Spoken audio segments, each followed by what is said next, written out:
Hi, I'm Patrick Prucha and I'll be interviewed by Janet. So I'm an actor. I've been studying acting for 7, almost 8 years now.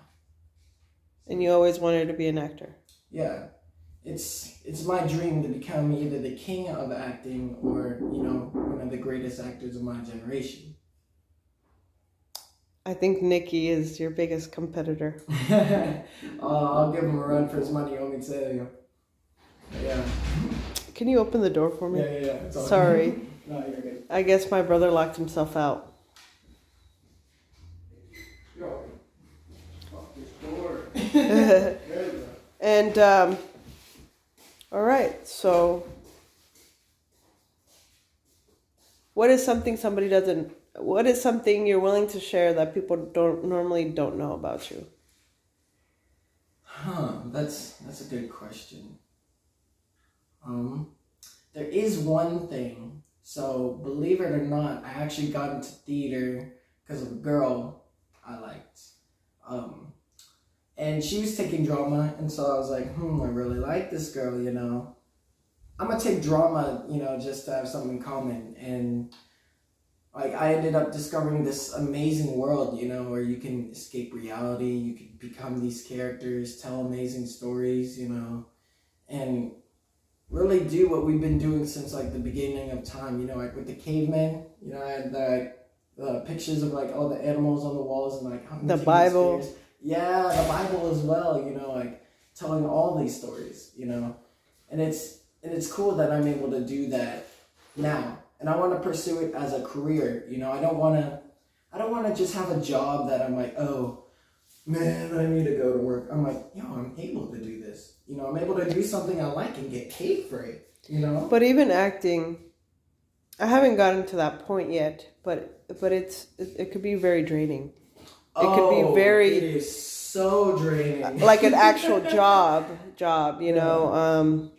So it's not like... It might be your passion and you'll love to do it, but it'll come to a point where you're like, I can't do this for right now, and you'll need a break or whatever. Alright, so I'm going to share a little story. So, have you ever heard of Pirates of Emerson? I don't think so. Alright, so it is a haunt theme park that comes around every October, and it's in Pleasanton. And it's right next to the Alameda County Fair, in case you go to that. And so I ended up getting my first paid acting gig there, ever. Yeah. And so then it was cool because they're like, if you work the entire month of October at the end and you don't miss a day, you get a $400 bonus. So I was like, I'm doing this, And I actually met a lot of cool people. We had a reunion, I think maybe a month ago. And what's cool is that each year they hire these videographers who come in, through the haunts with official camera gear. And then once all the footage is edited of going around through each haunt, it'll be uploaded to YouTube the next year. And so we got to see our preview, and it was pretty cool. And it won't be uploaded till next year? No, it'll be uploaded soon. This year? This year. That's exciting. Yeah, this was last year. Okay.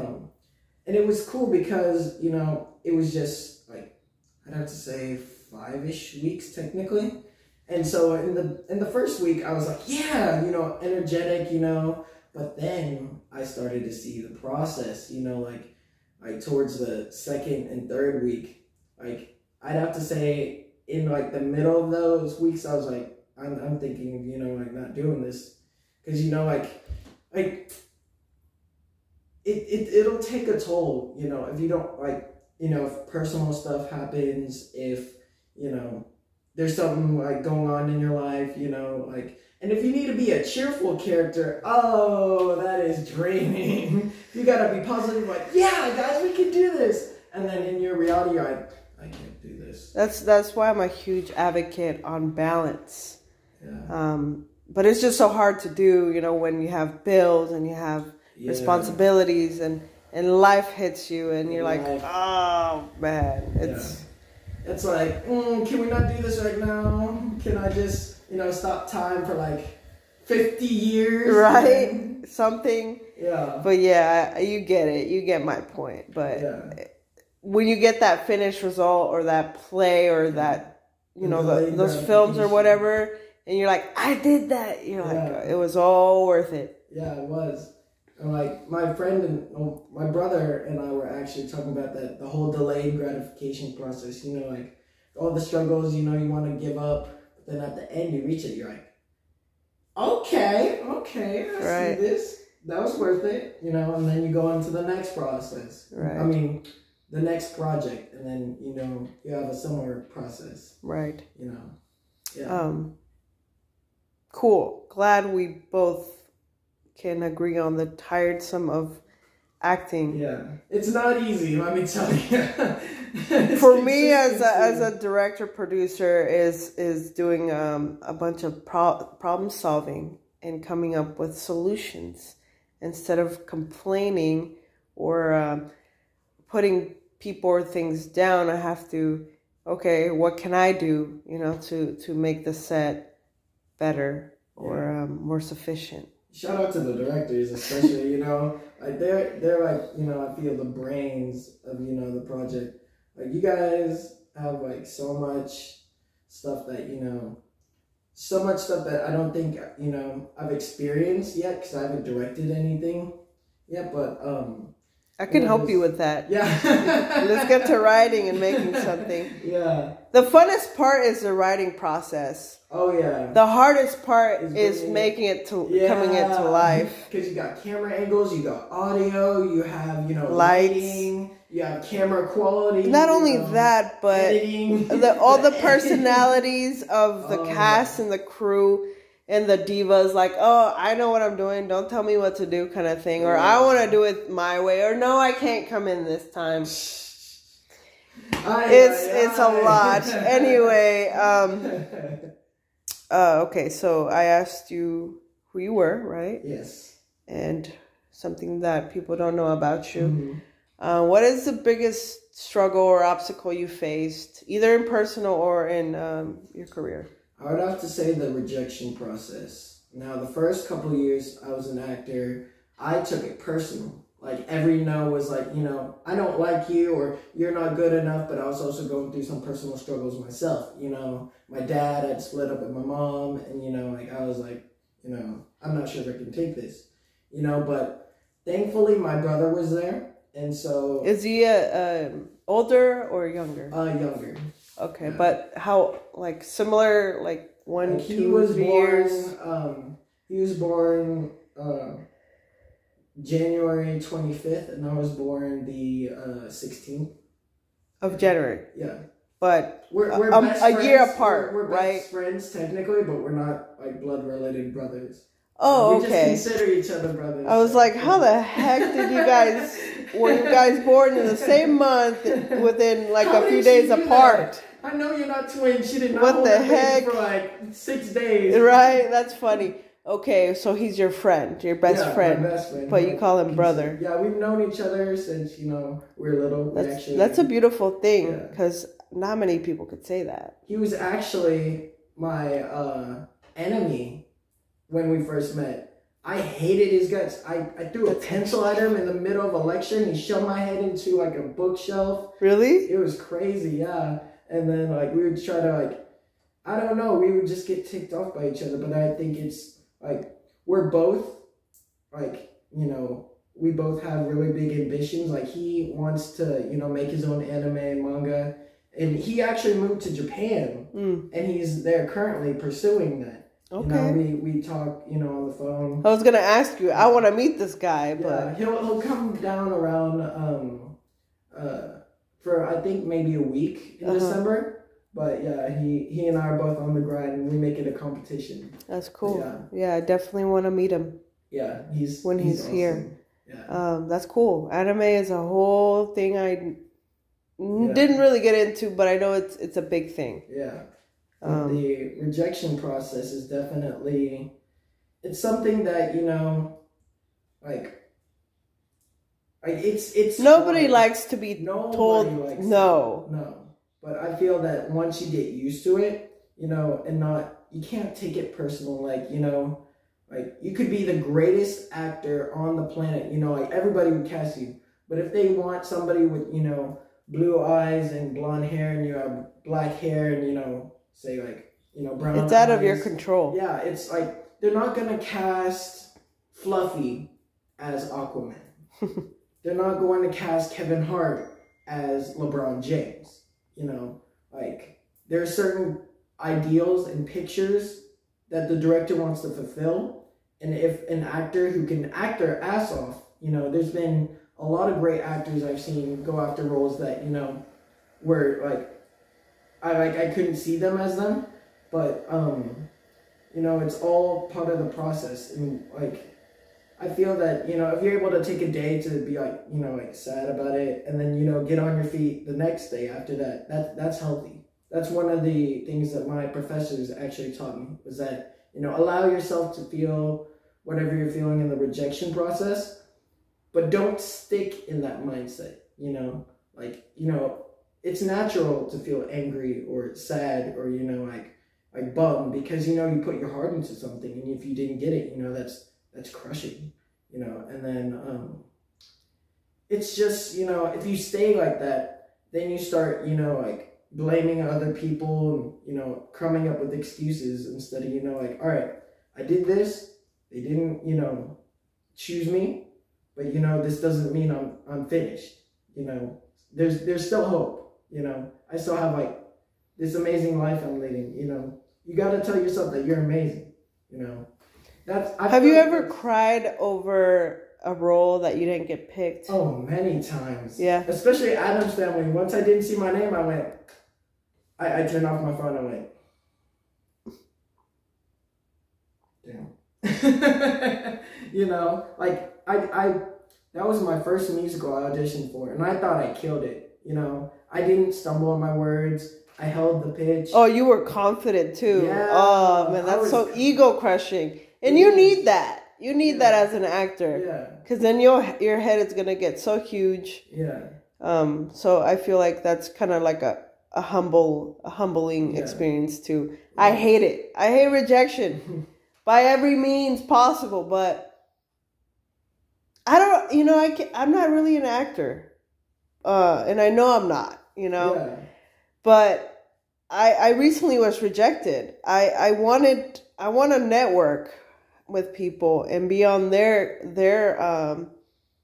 cast and be part of the not necessarily even acting, just of the crew, you know, light, sound, even though I may not know much. And she just rejected me. Mm-hmm. And so I always have my own projects. And that kind of, when she rejected me, I'm just like, fine, then I'll just keep on being the leader then. Yeah. That's the way I took it. Okay, you don't want me in your crew, or then I'll just keep doing my projects. And it's cool because, like, you're able to use that, you know, whatever you're feeling in that moment. Like I was telling my brother about, you know, how I didn't get picked. He's like, whatever you're feeling in this moment right now, use that. If you're feeling bad, use that. You know, grind up and just remember that moment. You know, remember what it felt like to be like there. And then once you get whatever you get next, you got to remember that moment being like, you know, I was rejected here. It was soul crushing.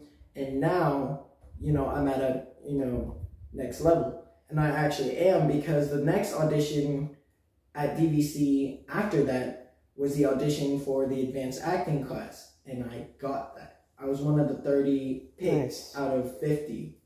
And yeah, it was crazy. You know, I was like, I hope, you know, like I was feeling the same thing I felt in Addams Family. I'm like, oh, I'm feeling the same thing. You know, I was like, you know, I can't tell myself I got it, because if I do, I'm not going to get it. You know, like I just got to be confident, you know, that. Why do you think you didn't get selected for the Addams one? Because I just chose the wrong thing to audition with. And also, I may not have fit what they were trying to, you know, portray. And also, there was, like, I feel like, you know, my personality is, you know, like, positive, you know, encouraging. With Addams Family, you can't have that shit. You can't have that. You know, they're scary and spooky. sometimes a little kooky, you know. But you know, they chose a great cast, and I'm glad they didn't choose me, you know, because, you know, now looking back at it, like watching the shows, they did amazing. You know, I'm glad that, you know, they didn't choose me to portray like most of the characters, because, you know, they got chosen and they put on a phenomenal job. And I know you mentioned you're positive, and the Addams Family aren't necessarily positive. And the thing that I find a lot of actors is when they say their personality type, and I'm just like, but you're an actor. Yeah. You're supposed to be any personality type, any character. You know, like you're supposed to be able to portray almost anything. Yeah. And I think actors tend to forget that and get into like their comfort zone. Yeah. Well, it's also using your own personality and everything that you've learned along the way to your advantage. So you tend to lean towards those characters, but also, like, there are some actors that only get casted. Like, there's this one dude. Have you ever seen the Goosebumps movies? Mm-hmm. The main character is only casted as a high schooler. Mm-hmm. Like, you know, the male character, he's like, you know what I'm talking about. Yeah. I've only seen him as like the high schooler, you know, like either like the sophomore. And if it works, you know, and I'm like, it works, you know. But if you can challenge yourself, that'll be even better. And do it well. That's the hard part. And it's cool because, you know, along the way, the more characters you're able to possibly portray. Like, I just recently submitted some voice acting clips to one of my friends, because he's putting on like an animated film, and I ended up playing a head of security. He was like 67 or something, and I gave him an audition. He was like, dude, perfect, you know, you got the role. And I was like, for real? He was like, yeah. And I was like, okay. What is the funniest thing you have acted, or funniest role you have acted so far? There was one time that we were improvising, and I had to play a drunk squirrel on cocaine. So not only was he drunk, but he was also on like cocaine, and I think it was just hectic. And it was in high school, but then is this recorded somewhere? Because I kind of want to see this. Unfortunately, sounds hilarious. Yeah. And so somehow it led to me, you know, having to give birth, like push to Alvin and the Chipmunks. That's and hilarious. Like, yeah, and I'm like, how the hell did this happen? I don't know. When in doubt, blame the tree. That's hilarious. Yeah. A drunk chipmunk that was also on cocaine. Sounds like some human beings nowadays. Anyways, moving on. Do you believe in God? Yes. I've been reading the Bible more, but, you know, like I wasn't read the Bible as a kid, and so it's kind of been something I've been like, you know, like interested in. What led you to that? Like my brother is super, like, you know, he was read the Bible as a kid, and, you know, his life is like amazing. You know, my dad, you know, he doesn't believe in God, and his life is, let's just say, I hope I never become like him, you know, when I grow more. There is also free will. Yeah. And choices. Yeah. And consequences for your choices, whether good or bad. But it's funny that you imply God as if you read the Bible, your life is better as opposed to not. Well, everybody also has their own choice. I'm not saying, you know, like, read the Bible, you know, like, do you have 5 seconds to talk about our Lord and Savior, Jesus Christ? You know, I'm not gonna, like, force whatever I believe onto everybody, because, you know, like, everybody has their own life. The Bible as in Christian Bible or Catholic Bible? Or? Any kind of Bible, you know, like whatever you choose to believe in, I believe. Because my relationship with God, my walk with God has been very rocky. Including, like, I went to a very devoted Christian church, even to some loose churches, and And church is almost just not my thing. But I pray every day, multiple times a day. I try my hardest to follow, all the rules that are in the Bible that, you're supposed to do just to even be considered a good person. Mm-hmm. But I just don't fit into that devotedness. It's just not my lifestyle. Yeah. And I wanna pursue God in filmmaking and directing and producing and coaching actors. And I believe God is obviously the greatest entertainer, and he set those aspirations so that he could be glorified through my craft. Yeah. So everything happens for a reason. That's how I feel. Yeah. Yeah. So it's good that you're reading the Bible. Yeah. It will never lead you to anything bad. Yeah. I'll tell you that much. It was crazy. There was this one dude at DVC. He was like, come here, let's do a Bible study. And I was like, like someone was telling me just do it. And I was like, I was kind of hesitant at first. You were I'm like, conflicted. But then I'm like, I went and I was like, hearing what he was saying, but I'm like, bro, this is actually like kind of relating to some shit that's happening in my life. What's happening in here? And so then I ended up doing it again. And he was like explaining what the Bible meant, like going through it, like, kind of like translating it. And then there's like a story in the Bible where, somebody needed a translator in the Bible too. And I'm like, that's what we're doing now. And he was like, Yep, that's what you're doing, dude. Yeah, God definitely has perfect timing, and he knows when you need him by your side or to show you that he still cares and is there. Yeah. It's crazy. I was thinking about the same dude like the other day, right? And so I was on my 30 because I work at Burger King, and I was like going Which Burger King? Downtown, the Walnut Creek Burger King. Okay. And so by the Target? Yeah. Okay. And so I see him downtown, and I'm like, no way, there's no way that's not a coincidence. Like everything has a purpose. So, God is good, and I'm grateful to all the blessings, I feel that I'm, given each opportunity through him, like if I try my best, and I ask, and I do my best for, the grace of God, I'll be rewarded, but, I also don't know how to phrase what I'm trying to say too, so... But don't get me wrong, like truly trying your hardest to follow Christ is the most challenging thing you'll ever do in your life. Because naturally we want to, just sit around. Do the opposite. We want to, succumb to temptation sometimes. Right. And, we want to, eat the pizza or, we want to, eat the apple. Yeah. Or in some cases, my friends, they want to drink the beers, get wasted. I'm like, that's not for me.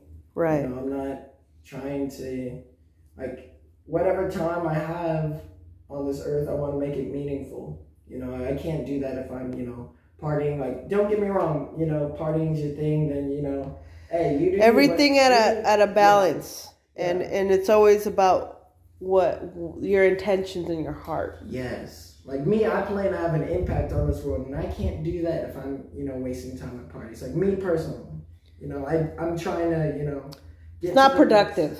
Yes. It's not productive. I'm trying to get to the next level point of my life as soon as I can, but also not rushing. Like right. I'm trying to learn as much as I can from DVC now before, I end up moving to LA.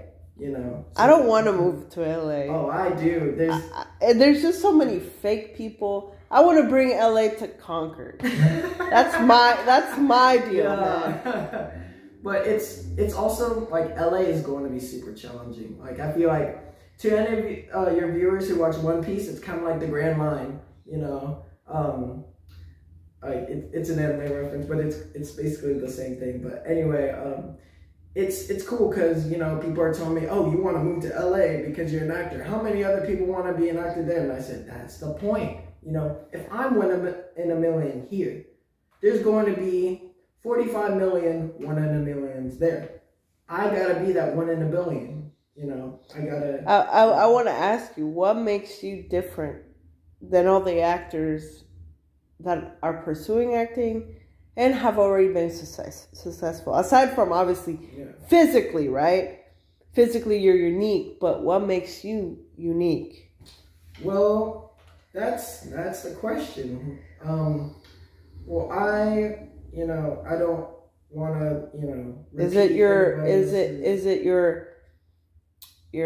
drive? Is it your confidence? Is it your passion? Your faith? What do you think? One thing that you think makes you unique, what is it? My drive. If I'm given a script, I'll have that memorized within an hour if, I need to. If there's a character that they want me to play, they're counting on me, I'm going to act the shit out of it. It's funny because I only worked with one person who I felt was as hungry as me or close enough to be hungry as me. I unfortunately had to let them go because they were very young and couldn't come on time, or would say they were come on time. So ultimately they let me down, but I ultimately fired them so that they could better themselves. I did it as a tough love, as to be a mentor to this person, because I see their potential, but they're just so caught up in whatever they're doing that they're not following through, and they could be so much better. So I had to fire them, even though I saw so much greatness in them. Yeah. Now I hope that in a few years they come back to me and they're like, Jeanette, thank you for doing what you did, and not, hating me because I did what I did. In hopes that they better themselves. Yeah. So to hear you say that, I would like to see that too, to be a part of that, because I am very driven as well. I am very hardworking. I pride myself on always being ahead of the game. Like, if I finish recording this, I'm already working on 10 other things. Yeah. So. Yeah, that's cool. Where do you see yourself in 5 years? I see myself at least, and this is the minimum, having 10 more films being credited to IMDb. I see myself well known throughout the Bay Area, and maybe beyond that. Possibly going to the Oakland School for the Arts so that I can get, more knowledge than just, Concord and Walnut Creek, and so that I can also, make my mark on other places as well. And maybe even possibly being in LA, Yeah. I'm for the LA. Fuck school though. Fuck filming school. I don't think you need it.